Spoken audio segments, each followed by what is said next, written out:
on sports!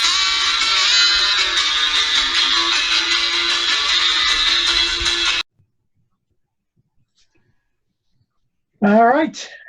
Welcome to you from rainy Monroeville and an even rainier north-south Philly, New Jersey. Where is it you're from, Gary? South Jersey. South Jersey.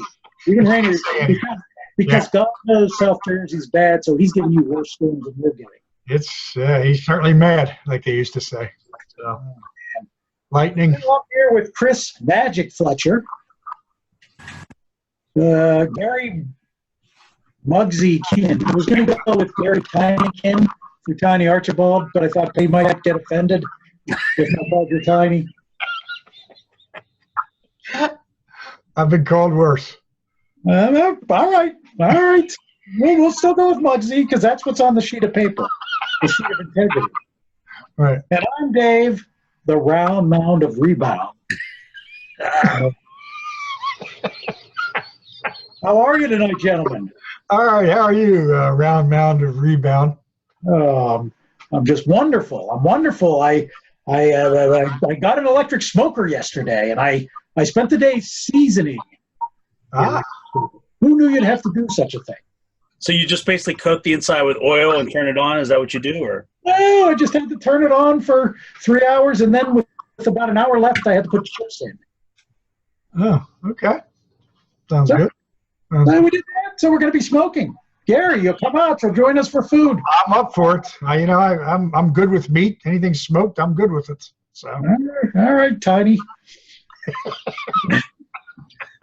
Like I said, I've been called worse. That's a whole nother show. Yes, it is. We'll interview you on a show. So here's what Gary's been called. I don't know how interesting That's the premium channel, Dave. That's the premium channel. That's right. That's a pay-per-view. $19.99 a month to find out what Gary's been called. All right, I like it. Well, we had a trade day this weekend in the world of sports. We had a blockbuster with Anthony Davis to the Lakers, as Fletcher was so upset that Liverpool took the spotlight for so long that he had to make things happen to take the spotlight back. I had to get Magic out of the way first. All right. We also had a blockbuster in Pittsburgh. I'm not sure if it was a blockbuster anywhere else, but certainly a blockbuster in Pittsburgh with the Penguins. But the major one was the Lakers' attempt at putting together a super team around LeBron. They got the great Anthony Davis, and in my mind, gave up quite a haul to get him. I mean, Brandon Ingram, obviously the key to the existing players, 18 points a game, pretty decent small forward. Lorenzo Ball, yeah. And Josh Hart looks like a 7'8" guy off the bench. Is that pretty much what he was, Fletch? Yeah, I would say that's accurate. So, I mean, the advantage to this trade is trying to make it a Vikings to Cowboys Herschel Walker trade where the Cowboys were able to build their dynasty off that trade with the draft picks. Lakers or the Pelicans get 3 draft picks out of it, one being the number 4 pick in this draft, which is a deep draft with one of the better players over the last few years to be, oh my God, a Michigan man went down like Gregory Polanco sliding into second. Oh, that could have been the second worst slide next to Polanco of all time. I'm not sure he tore anything. Let's hope not. You said it, Tiny.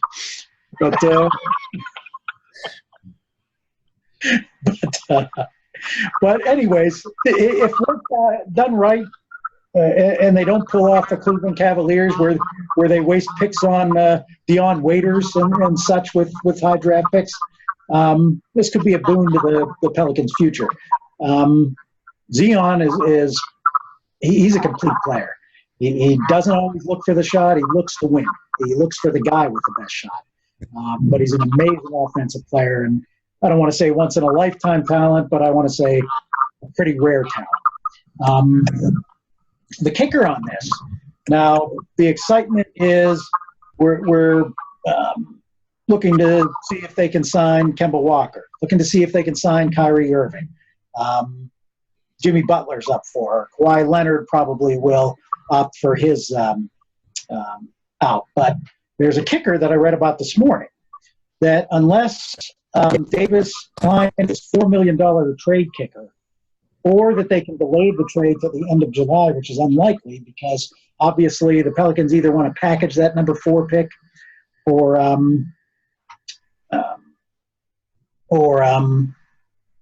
they want to pick somebody in a deep draft.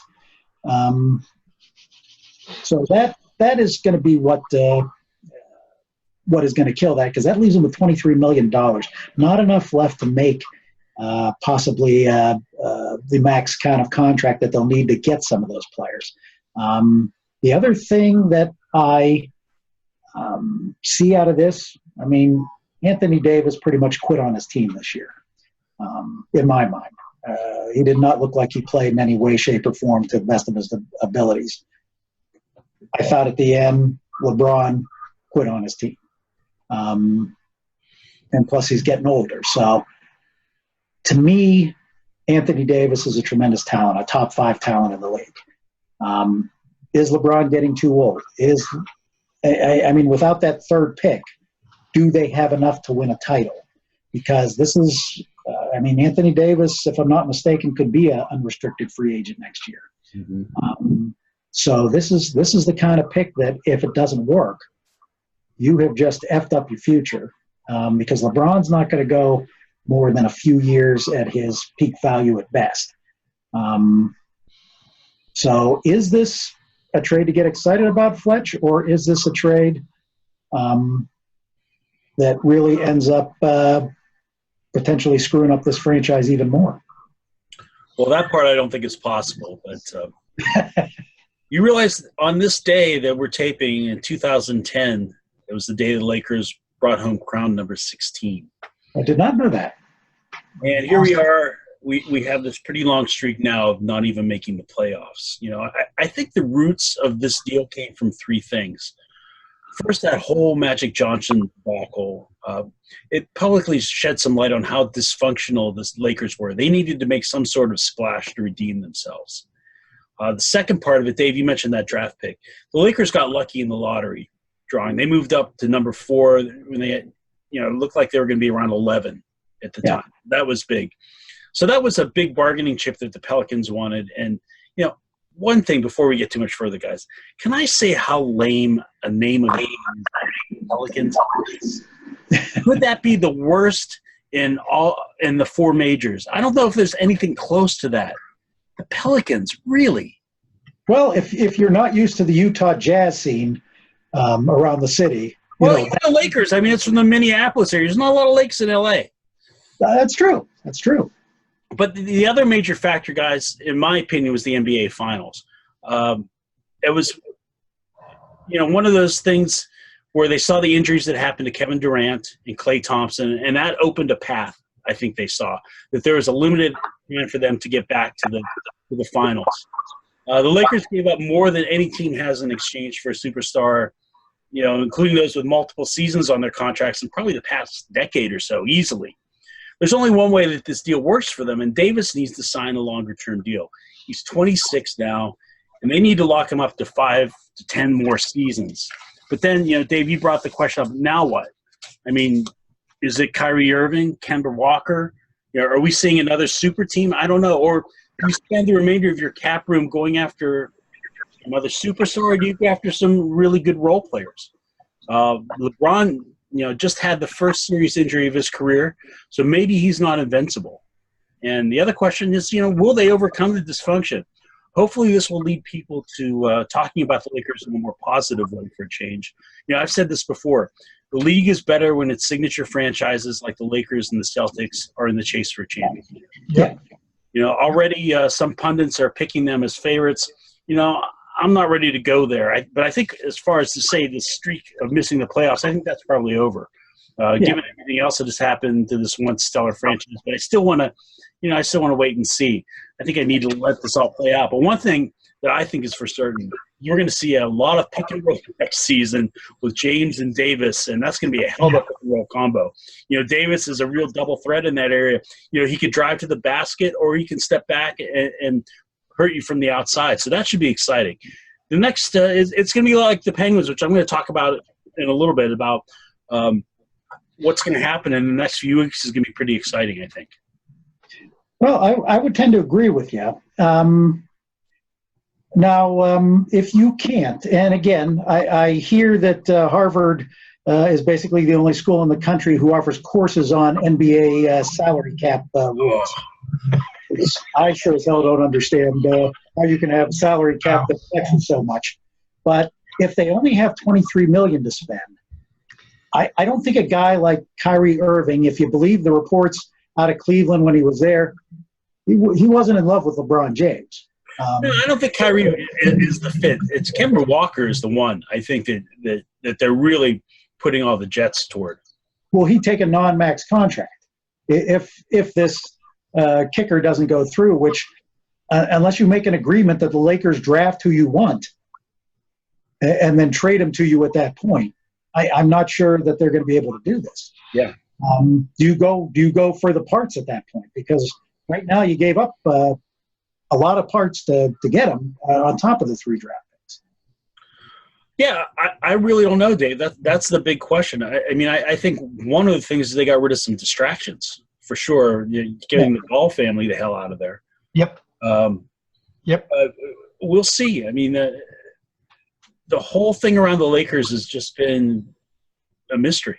I mean, the whole Magic Johnson thing was ugly.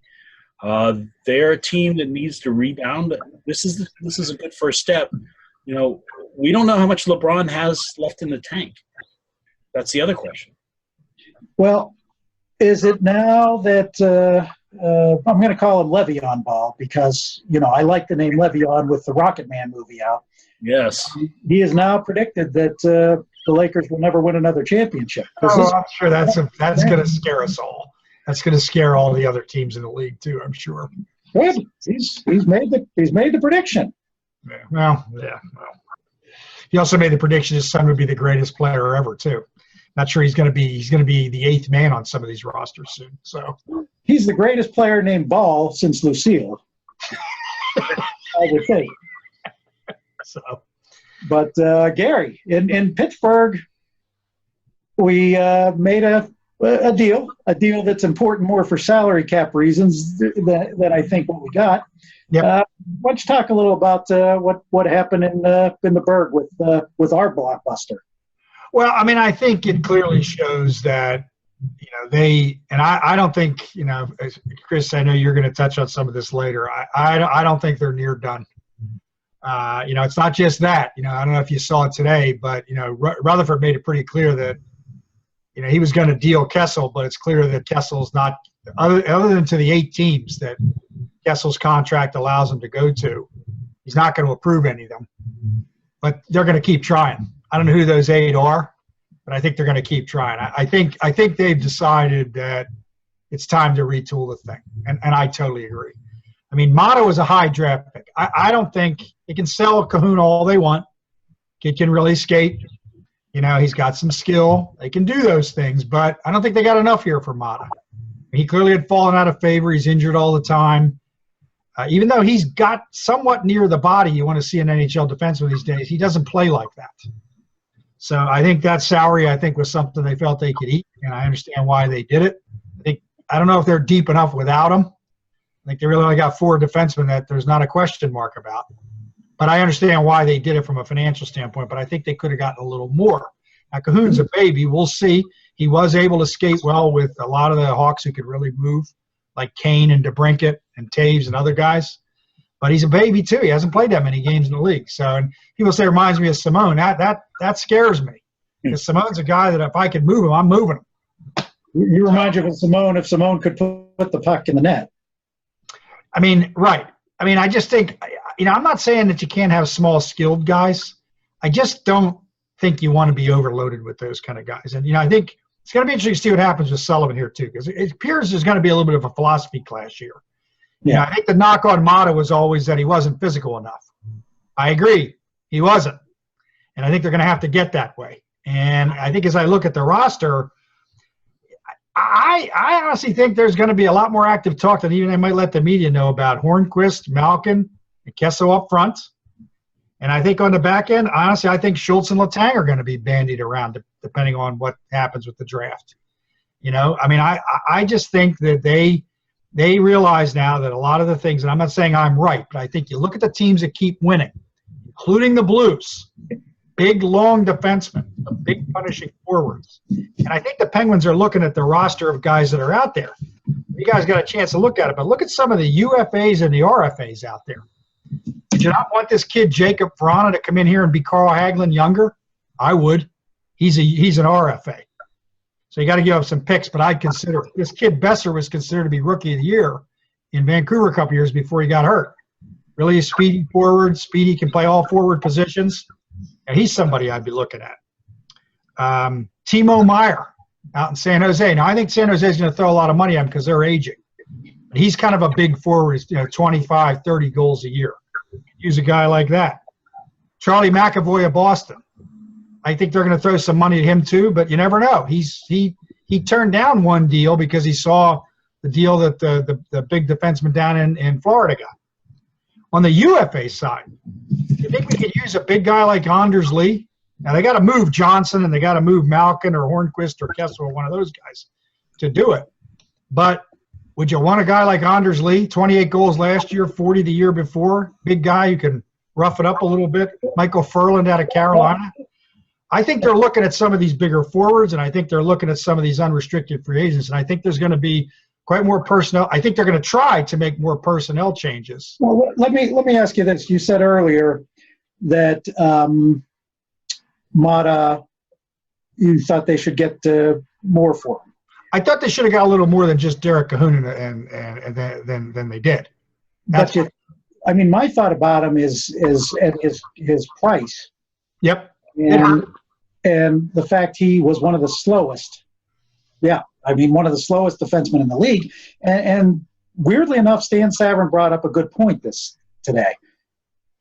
I guess he knows somebody who's on a medication that Maata must be taking because of the thyroid cancer that basically makes him feel sluggish and blows him up. He certainly hasn't played the same way since that was discovered. There's no question about it. That may be a factor in this. So maybe that's all they could get. At that point, I would think that. Now, what do you think about the NBA trade? I mean, I'm not as much of a basketball junkie as you guys. I mean, I do like Davis. I think Fletch hit the nail on the head. It's going to be if James is healthy, it's going to be really tough to defend them both because they're both huge. You both put the ball in from the outside or the outside. I think they got to get somebody to get him the ball. Walker needs the ball a lot, so I don't know how that would mesh. Sometimes too many stars on one team. Used to be 3 stars and a bunch of role players, but today I'm not sure it works as much. Don't know enough about Walker. He kind of said he wanted to stay in Carolina, which might be negotiating. He's going to get that max contract. I think they need to somebody's got to get them the ball. So I think that's the one thing I think that they're going to be looking at. The bench has gotten weakened here a little bit, I think. So they're going to have to fill that in a little bit. But that's a little bit easier under the salary cap and stuff, whether you need a Harvard degree or not to figure it out. And I think it's about time. I mean, this Ball guy was nothing but a distraction. As Fletch has said and you guys have said, when that franchise is respected and the league is doing well, it's better for everybody. Having this clown be shooting his mouth off and criticizing the coaches and saying Walton can't coach and then the stuff with Walton with the reporter in the locker. It's time to clean the slate. Clean the slate, start over, and I think they're getting a chance to do that here by bringing Davis in there. And up until last year, there really wasn't many complaints about Davis. He played every game. He played a lot of minutes. Maybe you never know what an organization's like on the inside. I've worked for plenty that are so horrible you just can't wait to get out of it. Maybe he just got to that point. But I didn't like how he handled it either. While the season was still going and they were actually in playoff hunt, I didn't like that. But I think a new change will probably be good for him because most of his career he's been pretty exemplary pro. So I think I understand why they did what they did, and I think they did pretty well actually, to tell you the truth. Well, I'm hoping for you, Fletch. I would love to see you win another title, and I do think if they are able to get a guard the likes of Kemba Walker. I mean, with the injuries to the Warriors now, do I think they become the favorites in the West? Yeah, at this point with those three people. And we've also seen people. I mean, Kawhi Leonard looked like he quit on his team last year. Yeah. The Spurs, and certainly came back and showed you don't necessarily need a team of superstars right to win a championship. I mean, you know, he's a star. He's right now he's the best player in the game. Doesn't mean he will be next year. But I guess at some point in time, the age of James is going to take him out of the realm of superstar.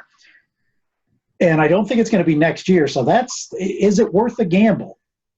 I think he has to. Like that? I think with everything going on with that franchise, they really had no choice but to do something to shake it up. Yep. They weren't going to win his configure, and they spent a lot of money on him. And if he is starting to decline, I think now's the time to pull the trigger. And Davis was out there. So what's the song? What is it we're going to be singing next year? I love L.A. I love L.A. Women. Yeah. We'll have to get those lyrics down.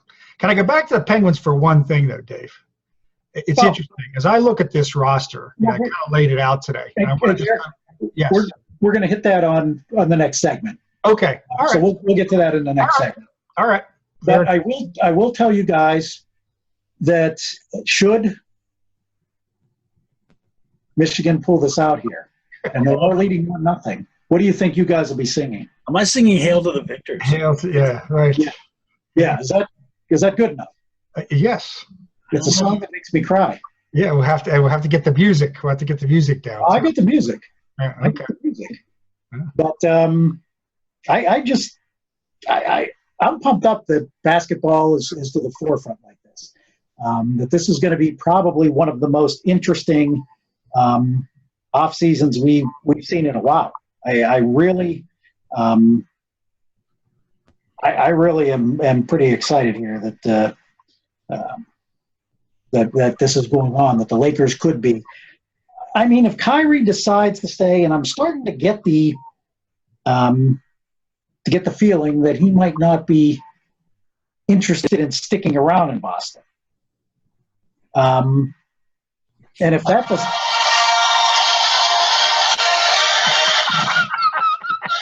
I wonder what you were working on there. Oh, yeah. You were clearly working on something there. All right, so I have the music, just to let you know. That's a car song on Saturdays. But if Kyrie doesn't stay in Boston, I think they'll be good. I don't think they're anywhere near a title contender. But again, if he doesn't stay there, I think there's a lot out there that they can focus on to get there. Yeah, it'll be a more challenging offseason for the Celtics, I think, than I think they were looking at doing some big deals and looking for some big signings. It just hasn't materialized at this point. Yeah.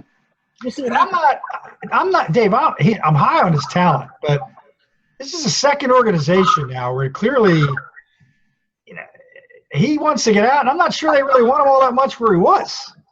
You got to wonder about that after a point in time. I hate to say it, and I don't think the Lakers. If I'm the Lakers, that's the last kind of personality I want coming in.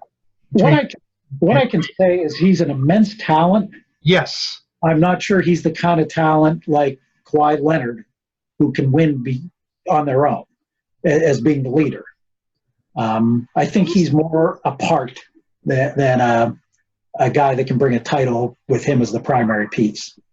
I think he's smart enough to not say, like this idiot Ball and his family, or like some of these other guys, hey, look at me all the time. Look at me. He doesn't do that. Yeah. But that's kind of what he becomes coming across as, like, to me.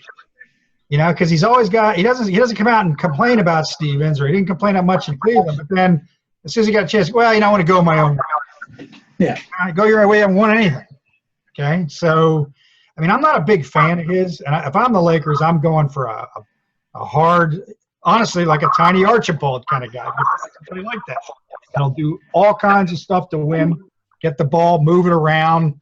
I want a guy like that, and I'm not the fan of them that Fletch is, but that's how it looks to me when I see the situation. So, I don't want a guy in there that's going to create more drama.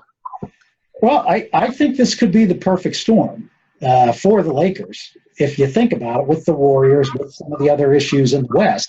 Yep. And if LeBron is still LeBron-like next year, I think we're singing for you.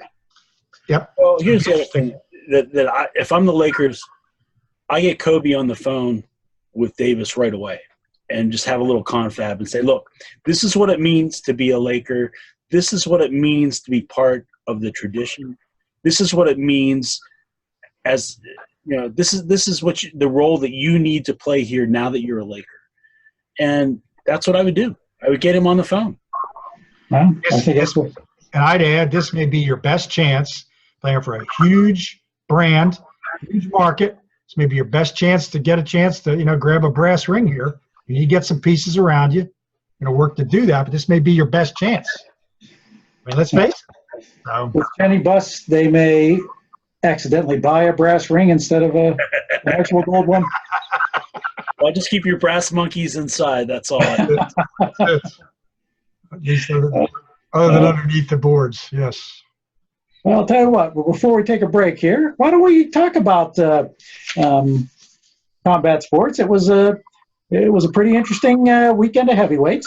It was. And I want to ask you, Gary, I read an article today about Jarrell Big Baby Miller saying he is a bad mother blanker.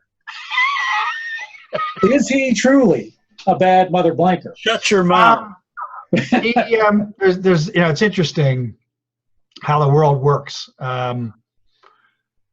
He's probably a harder hitter than Ruiz by a mile, but he's never in shape. Well, now Ruiz actually, although he's got that bad body, is in shape. Miller never is. He was so out of shape before the Joshua fight that he had to take this over-the-counter weight loss thing, which is a banned substance for some reason. Yeah. He's not as big of a hitter as he likes to sell himself, but at 275 pounds, Dave, if he cracks you, you could go, of course. So Miller weighs 275 pounds. 275 probably. Yeah, he's certainly not a body beautiful either. A little bit, quite a bit bigger than Ruiz. He can box. He's not the biggest puncher despite his size, though, and he's never really in shape. He runs out of gas by the fourth round. So he's doing all this carping because he lost the chance at being in this circle, so to speak, because he got busted for PEDs. He was the one who was supposed to fight Joshua. Honestly, I thought all along Ruiz was a better matchup for Joshua because, Miller's a little raw too. But, yeah, I mean, is he somebody who's a complete turkey? No. Is he in the top 4 or 5? I don't think so because he's never shown the ability to get in shape. He can box very well for a big man, strangely. Not a huge hitter.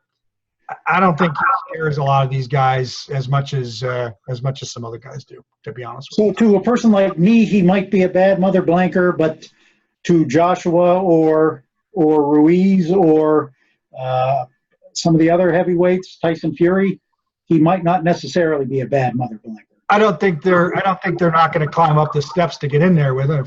If that's your question, I don't think they're that good about it. Yeah. What about John Shaft? Would John Shaft say he's a bad mother? Shut your mouth. Just talking about Shaft. Oh, man.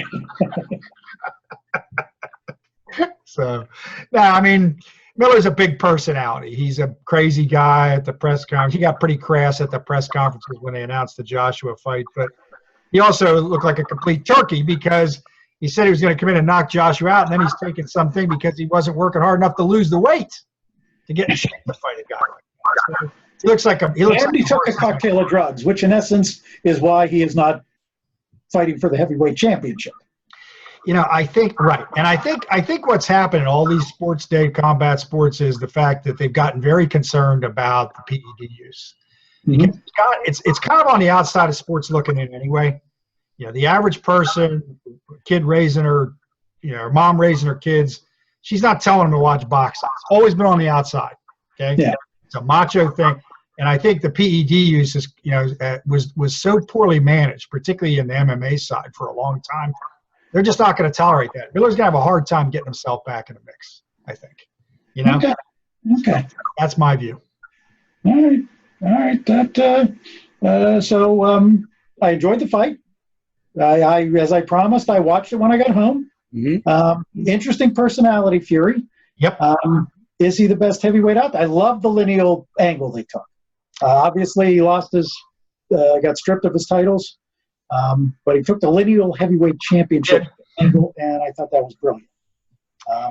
I was glad they did that too. I'm not sure a lot of people watch it really understand what that means. As they tried to do a pretty good job of explaining it when they showed all the black and white graphics of all the people going back to Sullivan and Johnson. But, I mean, I don't know if he's the best, Dave. He's certainly the toughest out. He's 6'9". He's about 255 pounds. And he's got that herky-jerky. He's always moving his head. You guys didn't get to see it that much on Saturday. Actually, there he had a knockout, which he doesn't get a lot of. But he can really move. And he can really box. That's unusual for a guy that size to be He's so damn long. He's a very tough kettle of fish for anybody.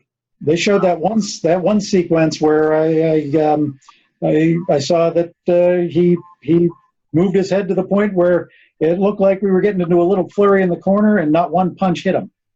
Dude, if you guys have an interest in this, or people watching us, go back if you didn't buy it, which a lot of people did not. The pay-per-view numbers were terrible. But last December 1st, when he fought Wilder the first time, it's a very dramatic fight. Wilder put him down the 12th round, not to spoil it. I'm not going to say, if you didn't see it, you can watch the outcome. But Fury showed some amazing boxing skill in that fight against a big puncher like Wilder. So and I said before that one too, I think I talked about a little bit on one of our shows. People shouldn't underestimate Fury here. Yeah, he doesn't look that great either physically. You're 6'9", you can box like that. He's been boxing for 30-some years. That isn't an easy that's not an easy guy to beat. Yeah. Well, plus you don't see guys that big who can move like that. You do not. You do and not. Apparently sing like that. He sung at the end of the fight. He usually does. He usually does. Some kind of British or Irish type of thing. Yep. What was it? I was not a bad mother. Huh? What was it that he sang this time? Was he singing Queen this time? I forget. That would be Def Leppard. Oh, there you go. Yes. That would be him. Yes. That would be him. Well, we're wrapping up a little on this, Gary. So why don't you tell us what's coming up this week? There's not a lot. There's not a heck of a lot. There's some MMA stuff on ESPN. A guy by the name of Moicano, who's a pretty interesting fighter out of Brazil. But there's some boxing, but nothing of major significance this week. Boxing's got a little bit of a lull here for a couple weeks, so I can't really point to anything that's really all that significant, Dave, to be honest with you. I think there's one thing significant happened last week on the MMA side. A guy came over from Japan in the Ryzen promotion and fought a guy in the Bellator promotion, which is based in the United States. That's something I think you're going to see more of in that sport. Like, I think other than the UFC, who's rolling money in hand over fist, a lot of the feeder organizations, the smaller ones, have to do a lot to keep the attention. I think you're going to see more of that. And I think that some of those promoters are going to do that. And to me, that's a very interesting thing. All this nonsense about, well, this guy's a world champion, this guy's the best in the world. Bring them, put them in there together. You can find a way to split the money and stuff like that, because those guys don't get paid that much anyway. In boxing, you can't do that as easy because there's so much money involved. These guys don't get paid anywhere near that. But that happened over the weekend in the Bellator card in New York, which I thought was an interesting idea. A guy by the name of, Horiguchi out of Japan, and a guy by the name of Darian Caldwell at Bellator from up North Jersey.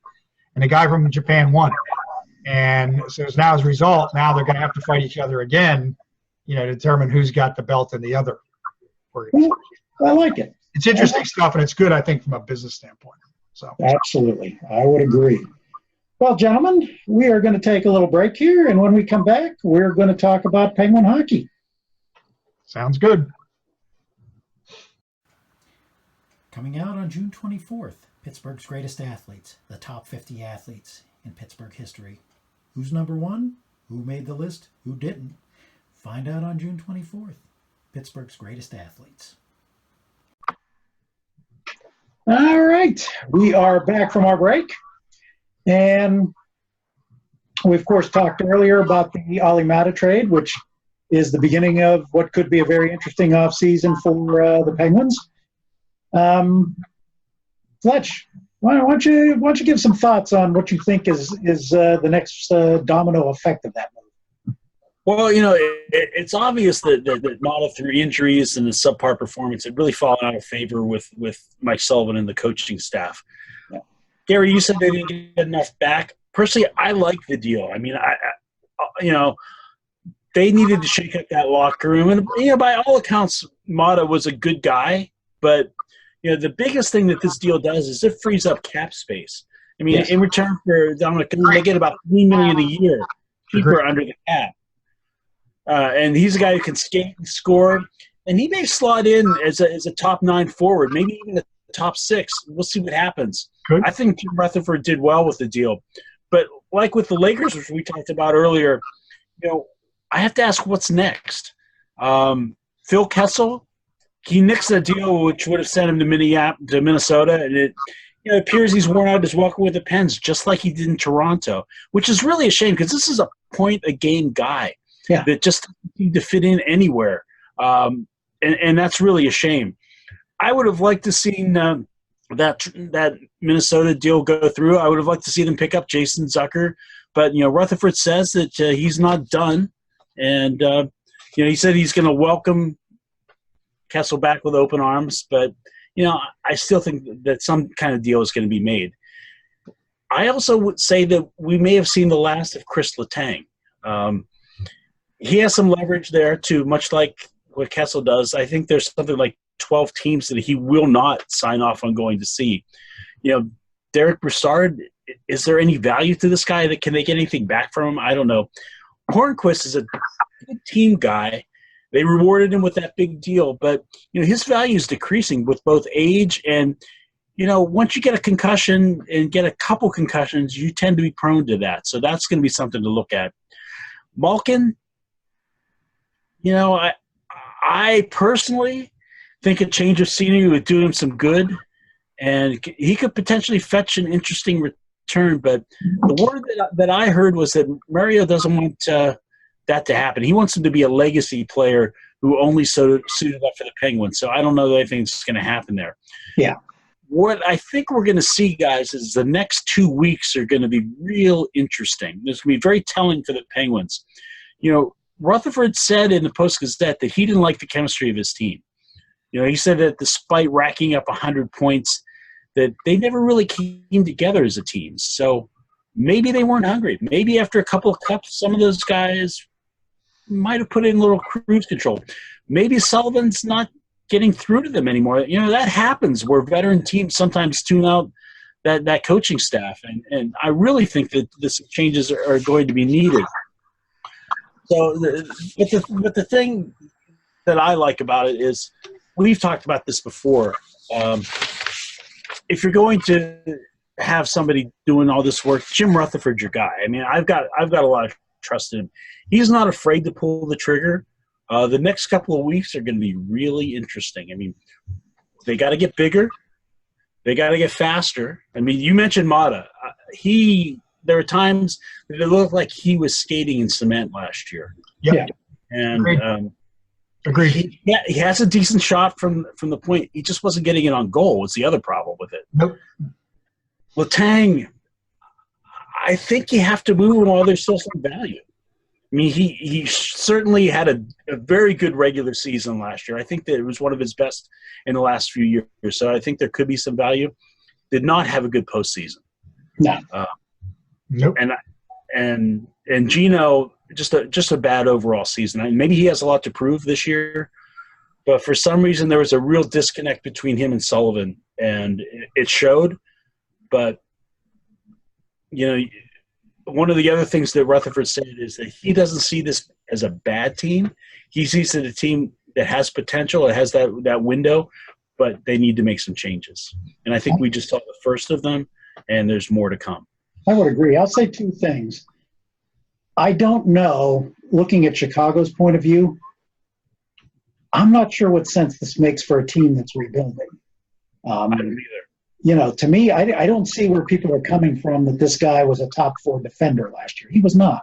He was not on the team. He was not on this team. No. And again, he hasn't looked that way except for short periods of time over the last couple of years. The other thing I'm going to make this statement here, and maybe you guys will think I'm FOS, and maybe others will. But We do before you talk, so exactly. There's no risk there, Dave. Just go, get it out. I think, and I've thought this way for many years. Letang is the most overrated defender in the league. I don't think he is at the level that people talk about. I think he has above average offensive talent for a defender. I don't want to say elite, but he's right below that. But as a defender, I think too many mistakes. To me, if you're going to be an offensive defenseman who makes that many mistakes, you better sure as hell be a Paul Coffey level offensive defenseman. I don't think if you're scoring what he scores a year, that it makes up for his defensive blunders. So I'm not a fan of his. I mean, a good guy, seems like a real top-notch guy. I'm not saying from that aspect, but from a talent aspect, I and this is over the last 5 years, think he is the most overrated player by far. Well, he's someone that he will freelance a lot, and you have to have the right defensive pairing for that to work. Right. And it's sort of like when the Steelers had Troy Polamalu. You had to have that one safety who was going to – you knew where he was going to be. And that safety had to read Polamalu and know where he was going to go. They had to have that sort of simpatico thing going. Right. Not here with this team. Letang makes some really bad decisions. Decisions. Good offensive player, yeah, but that's not what they need right now. They need a defenseman who can get the puck out of the zone quickly and start a breakout. That's what they need. They need to get it to their forwards. They need someone who can occasionally pinch and join the rush whenever they need it. But I won't miss Letang either, and I feel bad for saying that because I had been a fan. It's just it's not working in my opinion. Well, it's like a couple years ago when he was injured for the playoff run and everybody was spastic that they couldn't win without him. I had no concerns with him out. I really didn't. Right. Yep. And they played some of the best defense that they had played in the postseason that year. Yes. They were stifling that year. Yeah. I agree. I don't – again, good defender, not worthy of Norris talk as some people in this town. I hate the Norris Trophy because it always goes to a defenseman who can score. Exactly. That's not what the goddamn trophy is about. No. A Davy Burrows type should be able to win that award every so often. Right. Absolutely. How much you're controlling the game, not necessarily how many points you have or how exciting you are. Right. Now, it looks like I lost my chance for the Lady Bing with that last outburst, so I'm feeling bad. You had a nice trophy case ready for that, too. Who wants to come on with the Lady Bing? Seriously. Gentlemanly player. I'd be embarrassed. You're among the league. You think I'm really nice, guys. Get out of here. Exactly. It's kind of become the poor man's kind of runner-up, like MVP or like runner-up big contributor, too. Like, it's miscongeniality. Yeah, they're not giving it to – it's – anymore. It's hard to figure out because sometimes they're picking for it. They're not anywhere near that. I mean, they're not fighters, but they're not anywhere near that either. So it doesn't make a lot of sense. Now, there's been rumors about a particular Philadelphia player who we all hate actually coming to the Penguins. See, I think it's I'd be a horrible move. That would absolutely be a horrible move. He's not that big of a guy. I played a very physical, grinding game. You're talking about Simmons. He hasn't been the same for the past 3 years. He had some kind of hip surgery or lower back surgery. He doesn't hit anymore like he used to. And all this talk about, well, we need the leaders and better, a lot of that stuff to me is a lot of BS, okay? You need a couple players like a guy like Crosby that leads by example. But, I mean, I would not do that. That would be a foolish to me. And I like Simmons. Don't get me wrong. He's had a very nice career. He's gotten a lot of mileage out of, I think, average talent. He's nowhere near the same player anymore. Bad fit. And I don't think that's what we should be doing here. And I hope Rutherford doesn't go that route. I mean, look, to me, Malkin and Letang are the same thing. I don't think they're going to be able to move both.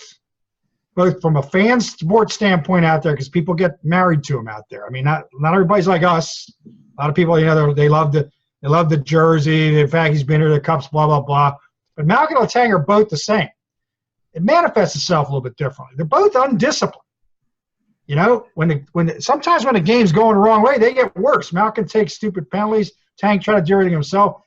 This isn't a team that's good enough, big enough, physical enough, or deep enough in the farm system. You really have those kind of players playing a huge role. So you're going to have to move some of them, I think, if you're going to turn this around. I think they both would bring quite a bit still. I think the Malkin one, you're probably right, Dave. I think probably Lemieux does feel that way. But I'm sorry, if you could get two guys in to contribute and something else for them and get rid of some of that money, I think you got to think about it. The only one that's untouchable is Ashton Reese. Do you move him? I mean, I think he could bring some market value to some people, but he's had some injuries too, so I think that might drive it down a little bit. But I mean, yeah, I think to me, other than 87 and other than Murray, everybody should be talkable. If I'm Rutherford and I'm Lemieux.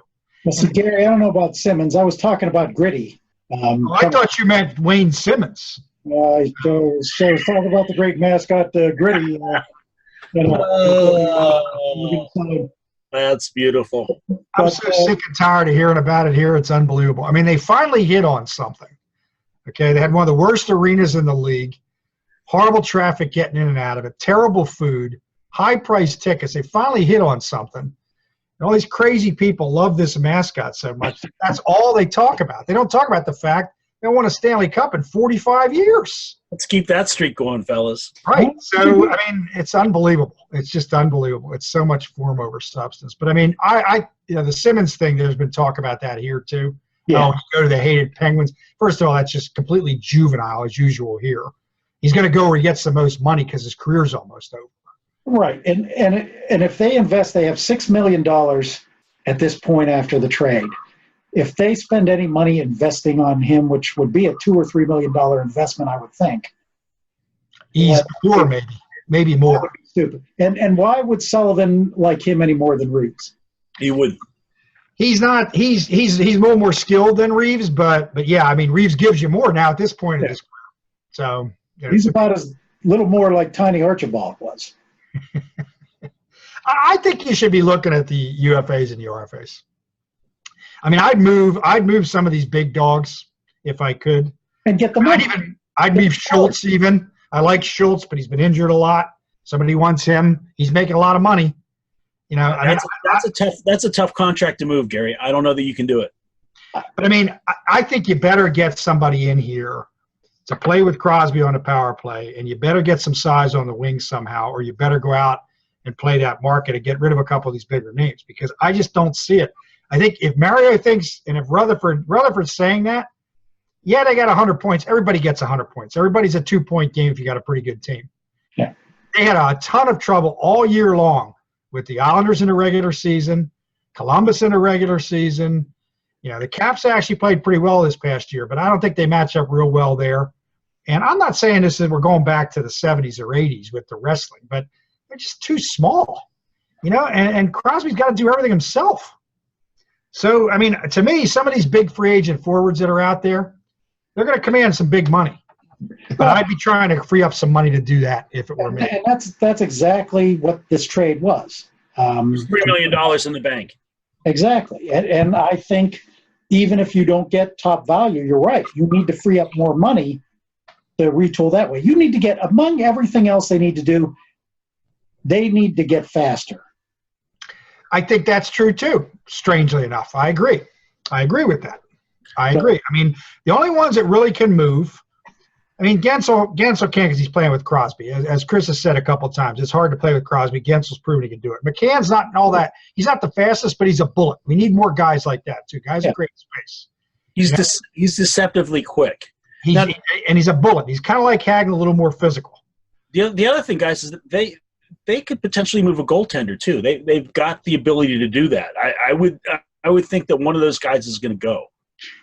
Well, they only have one more year of Jari, so if they don't get rid of him, they're just going to lose him. So that right. he's not making a ton of money, and I think there's some teams that would say, you know what, we'll take a chance on him. So I think teams that really are a good distance away. I think you can package him up with somebody. I agree. I think that gives you a little option. I think it, and I mean, I was skeptical about the Smith, but he proved last year he's pretty good backup, and when he was called upon, he played pretty well. What do you got there? What do you got there? Oh, What are you drinking? I have it's a Mexican beer called Victoria. Yeah. There you go. So I'm trying to get my own fan mail. Okay. What did you get, Fletch? What do you got this week? I've got the Trogs Field Study. All right. Very good. I'm jealous of Fletch because he's getting fan mail. I would have get fan mail from some other. I've gotten college urine test in ice. Oh. I don't know. It's not going to be easy. I don't think we're looking at a great year. In fact, everybody out there is going to hate me. I think they're going to struggle to get in that 7th or 8th spot, to be honest with you. Well, unless they figure out if they stick with what they have last year, they're just going to get older. So I tend to agree with you.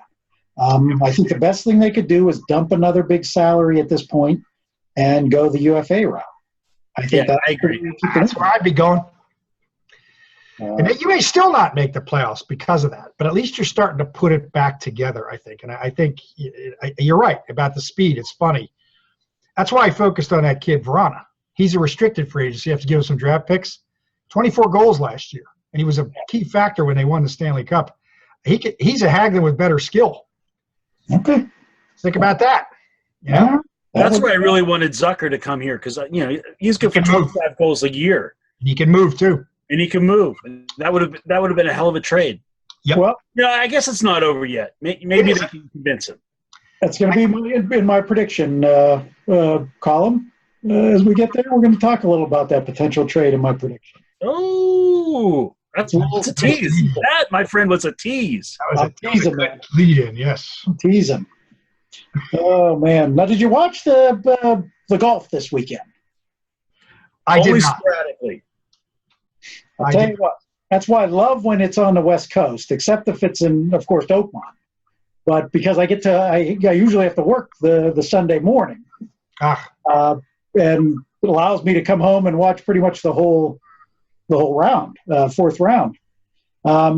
This was an interesting one. First off, I'm a fan of the U.S. Open traditional course, where the greens are glass, where if you get into a rough, you ain't getting out. Yep. Unscathed.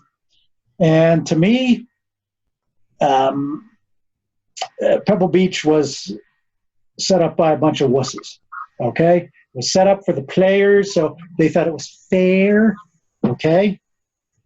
It shouldn't be a fair test. It should be a test. Everybody has to go through the same damn thing. Suck it up. Learn how to bounce the ball onto the green rather than roll. When you can roll the ball back, that it is not set up to U.S. Open standards. And those greens were not U.S. Open standards in my mind. I agree 100%. That being said, I mean, Koepka I was kind of rooting for. Never been an American to win 3 times in a row. That would have been a neat thing.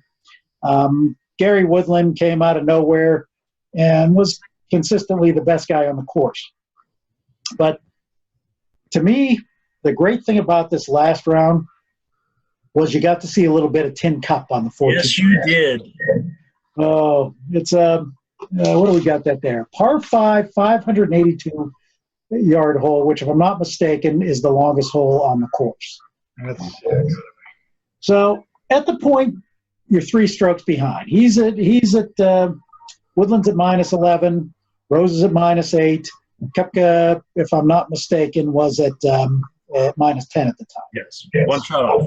So he was 1 shot off. So Tin Cup is Woodland. With a lead, when he could feel like possibly choking, it's a balls to the walls drive out there.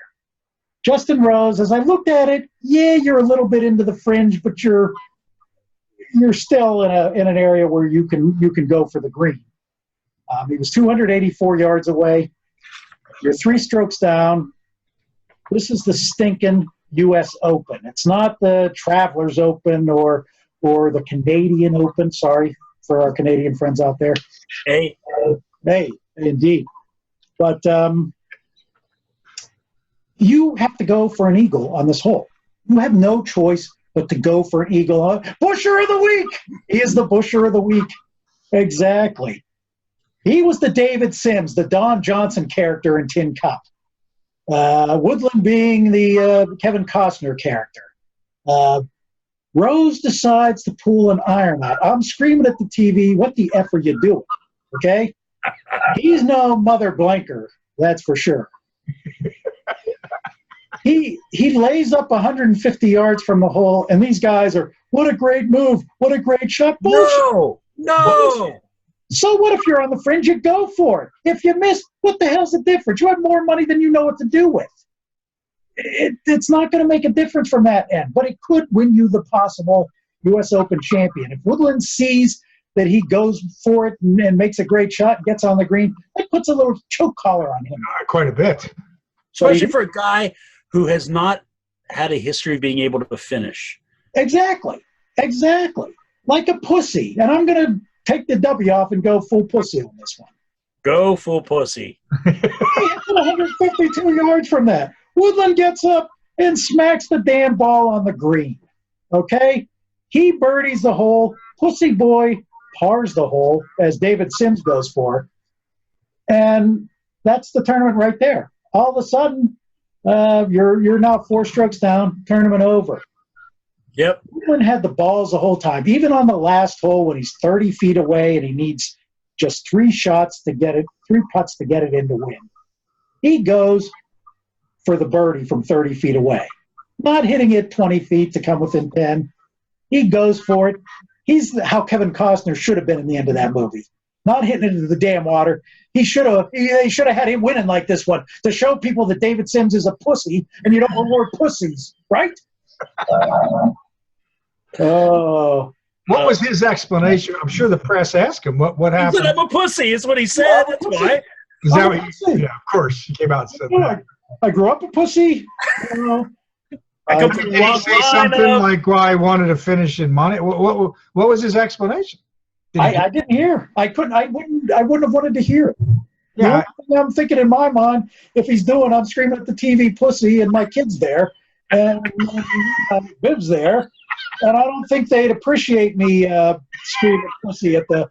She wasn't the derogatory comments I was making towards Justin Rose to begin with. You know, because I want the American to win. Okay, so that wasn't pretty to begin with. As we go to the 9th inning now, with Michigan still up 2-0 going into the 9th. But, we're going to play a quick game here before we go into a lightning fast prediction round. I'm going to name you 3 guys. You're going to tell me made the cut or didn't make the cut. Oh, golf. You mean? Yes. This one falls on you, Chris. Oh boy. I'm asking you both. You got to predict. We'll see who wins. I'm going to pull out a name from the 80s, Dave. Billy Hurley III made the cut or didn't make the cut? He did not. Gary? I'm going to guess he did not. He made the cut. He did. Damn it. The son of Bill Hurley, the Syracuse quarterback. Oh, is that who that is? Okay. Oh. He made the cut. Brent Snediger, one of my favorite names, made the cut or didn't make the cut? Oh. I'm going to say didn't. I'm going to say he did, just to be different. Fletcher's up 1-0. He made the cut plus 11. Ollie Schneiderjans. Made the cut or didn't make the cut? He should have gotten 4 strokes just for his name. You know? I was going to say. He made the cut. I don't know. He made the cut? Yeah, he made the cut. He did make the cut. Okay, here's your last one. He did not make the cut. He stopped in Lancaster County to have some Lebanon bologna or something. All right. One last name. Mikumuma Horikawa. Mikumuma Horikawa. Made the cut or did not make the cut? No. I'm going to say yes. Oh, Fletcher wins the round 2-0. Okay. At least he knows who the names are. All right. That is our brought to you by who is this brought to you by? Trogs. Trogs? I want the damn endorsement deal. All right. All right, people in Hershey. It's in your region, so yeah, you actually it's out. There's so a lot in your region, you may get that, Fletch. So All right.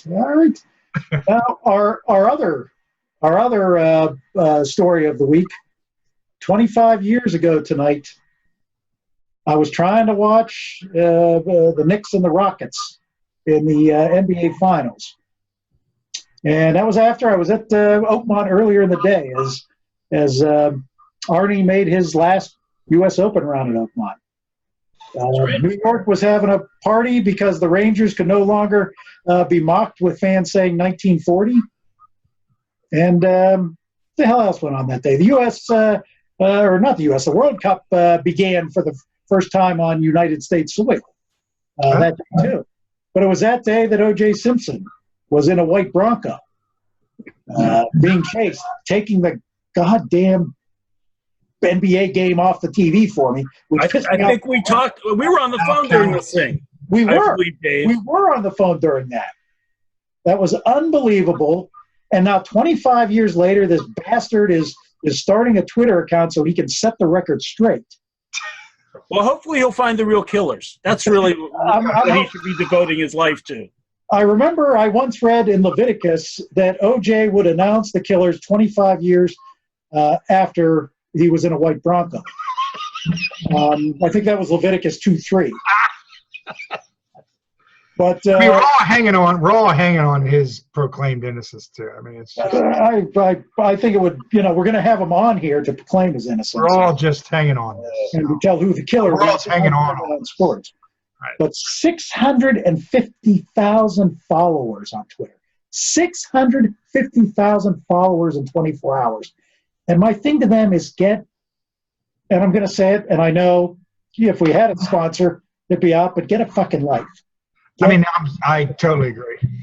I mean, it's funny. I met one what of are you following? Wow. I met one of OJ's friends. It was actually a teammate of his. It was Joe DeLamielleure, the Hall of Fame offensive lineman. Mm-hmm.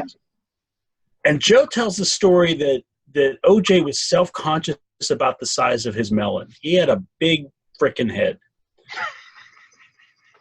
And what he did is he took all of the padding out of his helmet so that he wouldn't have to wear a larger helmet. So literally, we could be talking some brain damage here. Oh, absolutely. Absolutely. Wow. Well, that is some insight. Yeah, it probably explains some things. The other thing, guys, we should talk about is that crazy baseball series this weekend. Oh. Is that good or bad? We talked about it, what was the last show or the show before about how the ball's just flying out, but 92 runs in 4 games by it. It's ridiculous. 4-game series. Unbelievable. Yep. Averaging almost 20 runs a game. And the ball flying out. Again, that's junk conditions anyway. We've all talked about this, but then you put a golf ball in that air and everything else, ridiculous. I mean, it's just too much. I mean, it's not. We went through this in the late 90s with the damn, juice ball then and the steroids and everything. I remember there's a doubleheader here. The Cubs came in. I think the first game was like 16-9, and the second game was like 14-11. I mean, it's too much. Yeah. Even people in Colorado can't be thrilled about that. I'm sorry. Oh, I agree with you. Ridiculous. I agree with you. It's ridiculous. So. All right, we're going to go into our lightning prediction round. Mr. Fletcher, start us off with our lightning prediction round. Well, guys, soon the Bucs are going to be getting some of their starting pitchers back. Trevor Williams probably this week, Lyle pretty soon, and then Tyon sometime next month is what I'm hearing. Yeah. So here's my prediction. At some point, Chris Archer is going to come up with a mystery injury. Dave, it might even be the dreaded dippy doodleitis. Oh, my God. That has been affecting people since the Stone Age. And Doc is a plumber, by the way. But, Archer needs some kind of break. I mean, he's given up 16 homers, and he has an ERA closing in on 6. And I don't know if you've heard this rumor or not, but I heard that he was actually the first player selected to go to the All-Star game. Apparently, he's been tabbed to pitch the home run derby.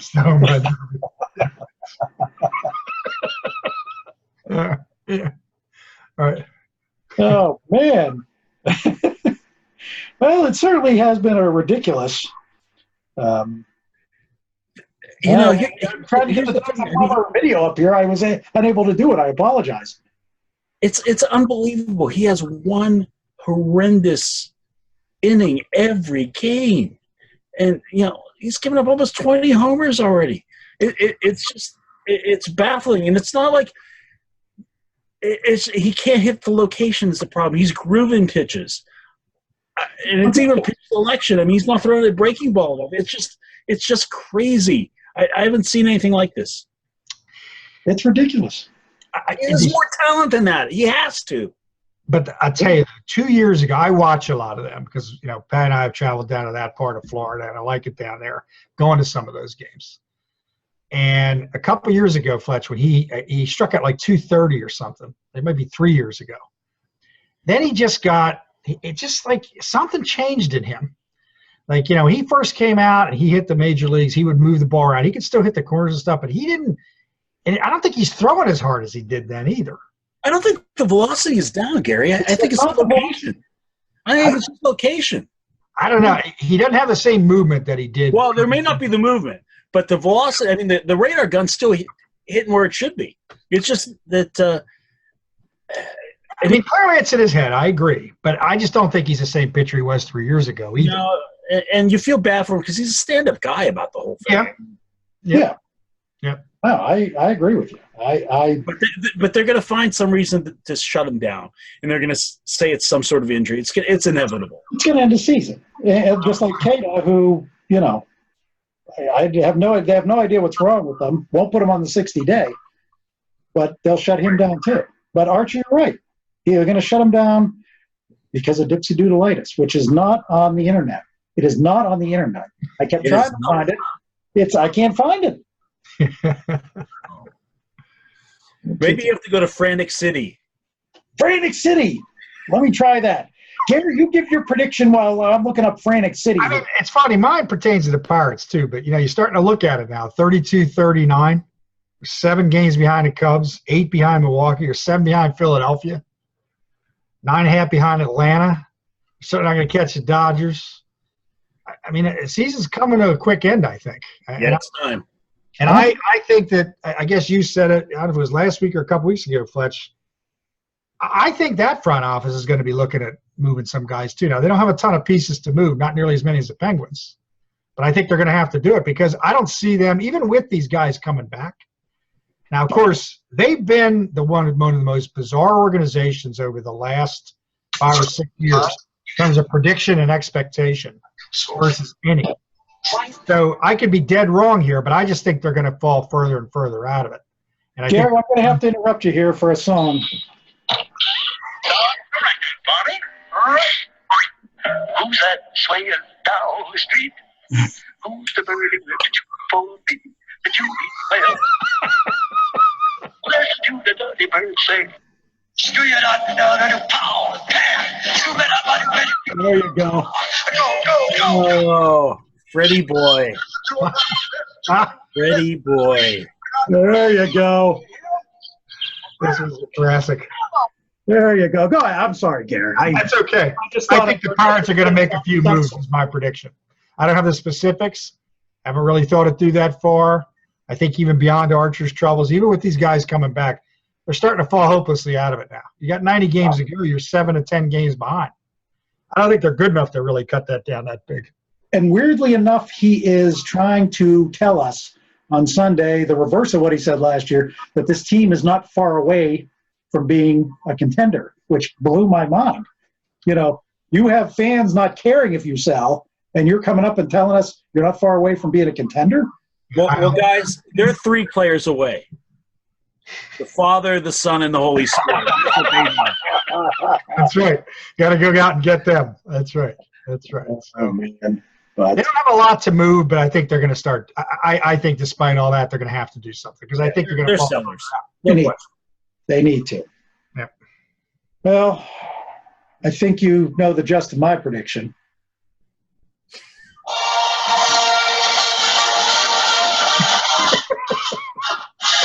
I don't know if I've jinxed them. They're about to have a guy Nope, from didn't. game in a 2 outs. Series game. Oh, good. You're ahead of me because I'm on the screen here. So they have 2 outs. Well, they have 2 outs to go. Oh, they have 1 out. Okay. Yeah. All right. Well, I think Michigan is just one of those fluke teams. They're probably the lowest rated team in this World Series, not rated. Florida State probably next to them as being a not rated team. Yep. Why do they insist on playing the beginning of the song? Why don't they just go to the crux of the song that has me goosebumping? Is there a greater collegiate fight song? That's a good one. That's a really recognizable. Boy, that's a good debate. That is Really recognizable, though. You know, I even get if you're an average sports fan. every time I hear this song. What the hell are we seeing Max Muncy on the College World Series? Whoa, Dave, you're about to see a beautiful play at second base. Oh, I'm excited. I'm excited here. Oh, I'm going with the heart here like I did with Liverpool. This team's going to win Oh, come on now. College World Series. This team is going to go win the College World Series. You think somebody else? I mean, they are kids, and they're playing loose. They're not expected to be here, and it certainly looks that way. And they're getting very good They're a pitching. northern team, Dave. I know. Oh, that was a hell of a play. I didn't think my satellite would be ahead of you. I'm surprised. I'm too cheap to have the box anymore, so I do the stream off Roku for this. Okay. Because they allow you to stream, Xfinity has a stream. Okay, can we all do a quick hail to the victor? Hail to the victors, valiant. Hail to the conquering heroes. Hail, hail, Michigan, the league champions of the West. There you go. Wow. That was good, Dave. We're going to go into a They're down to 1 strike here, buddy. They're getting very I good want to ruin it for you. They're down to 1 strike. Oh, they are getting very good pitching on a serious note, and that continues, boy. You know. Well, here's the thing. Now, they need to caution them not to run out and jump on the pitcher and tear his ACL, which has happened in the College World Series before. a nice professional handshake. There you go, Dave. Is it over? There's your strikeout winner. Okay, let me see how far behind I am. I'm only on strike 2, but I'll go like this. All right, gentlemen. Next week, I think we're going to have another guest. Oh. Sounds I good. think I've already told you. I told you guys. No, I haven't told the fans here. We are going to have another. Yeah, we'll see on the preview. Until then, you guys have a great evening. You too. Hail. Hail to the victors.